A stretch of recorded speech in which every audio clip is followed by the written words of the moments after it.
Hello, my name is Mark Kaigua and I'm excited to be here at the ICX conference. It's a great opportunity for Nendo, my organization, and ICX, who we consider a partner to us and a collaborator, for us to both jointly lead in shaping the conversation of what Africa CX excellence looks like. So I'll be going up to speak about the digital realm. So there's an evolution going on, and it starts with the habits of connected customers, which is almost a crystal ball to what the rest of customers in general will go through over the next 10 to 20 years. So for us at my organization at Nendo, we look at research, we put together trainings, and we develop strategy and deliver solutions. So this is a chance for us to give back to the industry, to work with many of the leaders and teams here and show them what's possible, not purely from an academic standpoint, but as practitioners ourselves who deliver solutions. It puts us in a great place to also work on training and upskilling these teams. In our opinion, at Nendo, with my team and I, we study the internet and what we call connected customers. So we have, for example, and you'll see some of these stats and insights, we know in the last hour, we can drill down to any tweet sent on the face of the planet, even the ones here. We can find conversations about donuts, about your brand, about ugali and Java, anything that's ever been shared. Now, there are some restrictions because we, first of all, prioritize the rules and regulations that Facebook, Twitter, and any other partner puts before us. And second of all, we respect the privacy of actual end users. So if things are in the public domain, that means we can access them. If they are private in any way, shape, or form, then that changes our ability to access it and the ways and means we do that. But what I'd like to say here is that we've heard a lot about customer experience, and some of you are actually the practitioners who are the front lines of your brand. You're the gatekeepers, the people actually entrusted with that first impression. And so if we can actually flip it and talk about what marketers do, either to make your job easier or to make it more difficult, is they go out and they promise things. In this digital realm, social media has become the new channel and place that people go to with high frequency to make promises. Promises of content, promises of brand, promises of expectations. But guess who has to fulfill them? You do. You have to keep the promise.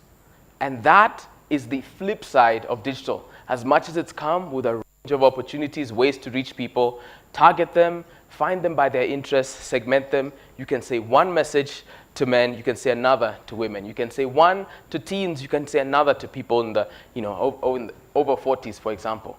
But at the end of the day, as much as those messages go out and marketing budgets move digital, you have an expectation to keep and maintain that same rigor, that same high level of expectation, and those same promises. And so if we look to that, I want to take us to what I'll call the attention economy, which is where we are today in Kenya. There's a reason that this part of the world is called fondly Silicon Savannah. The reason for that is not just things like M-Pesa or mobile money or some of the tech startups that have lit up the world with the innovation that they're saying they bring and ship to the world, that Kenya is an actual net exporter of innovative ideas and practices. So for us to figure that out, I'm going to take you to the place that Kenyans spend one of the most important currencies that they have today, and that is their data bundles. All right? People can lie. Their data bundles tend not as much. And so we tend to say at Nendo that what we do as a service to brands, to leaders and teams, is we help them solve for people's hearts, minds, and megabytes. Because when you figure out where those three things coincide, the connected customer becomes apparent to you. The two non-renewable resources of this attention age are time and attention. Time and attention. Those are exactly what Facebook, Twitter, Instagram, WhatsApp, all these corporations mine every single moment. I'd be lucky if I could stand up here for 15 minutes and actually hold your attention for that long. I'd be pretty lucky if I could do that. Some of you here haven't worn a wristwatch or bought one in years, and that's because you actually use your phone to tell the time. That's why some devices now actually have the time always on, so you don't have to ask the phone to wake up to check the time. So let's look to where Kenyans spend their time, their attention, and their data bundles. Google is first, no surprises there. We will talk about why that's important for CX. Facebook is second, because if you were to find out how many collective hours connected Kenyans spend on Facebook, it would alarm you, if we could say.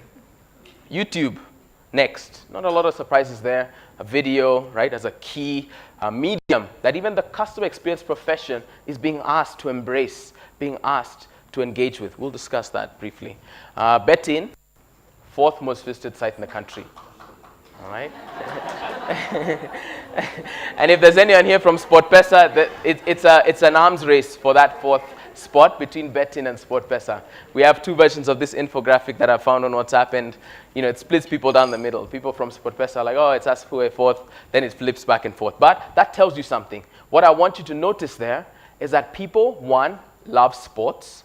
Two, there's this idea of risk and reward. Right? That I want the instant gratification of an end result. An actual bit of time I would have spent watching a World Cup game, I want to place a wager. I want to be informed. I want to Google. I want to find out the best way to place, in this case, the odds, and put that together. The next 6 to 10 will also tell a separate story. Adult entertainment websites. That's right. That's right. Right? This is, as I said, the megabytes. This is what it says to us about Kenyans today. Right? So the privacy of these devices, how intimate they are, right? You really don't know where somebody's spending that time on that browser, but this tells us something. Now, if we wanted to extrapolate from this, I'm not a social scientist, but we do have some who we engage with and are part of our team. There's questions for us about how instant gratification here generally, you don't have to, I wouldn't say it here, but you don't have to seek out a relationship per se. You don't have to seek out conversation. You can go to your phone and talk to people. You don't have to talk or engage with somebody face-to-face. What does this say? This says that in this attention economy, people's expectations are changing. And as a customer experience professional, the better you know about this and what you're seeing up here, the more it impacts some of the expectations that are being imposed on you and your brands, certainly those on connected channels or those that serve connected customers. So as you can tell, sports betting or gaming is a key pastime. So is, at adult entertainment websites, or if you like, at the bottom, Twitter. All right, and that's the top 10. I want to pause briefly to just look at the Android apps, just to also tell you what mobile apps with limited space on people's phones, what these are telling us. This was from May, I believe, and so it does fluctuate, and if you want absolute numbers, this is a snapshot. So this does not tell the period of the total market share for these apps, rather a snapshot of a period of time. The presentation went well. I was really glad with how the audience received it. I was excited with just the questions I got over lunch and the ways that people interacted with me. As I said on stage, that marketing is the promise you make and customer service is the promise you keep. That's what Nendo believes about the future of the internet, the future of customer experience. And so we're happy to remain a proud partner to ICX, and we look forward to having another opportunity to speak next year in 2019.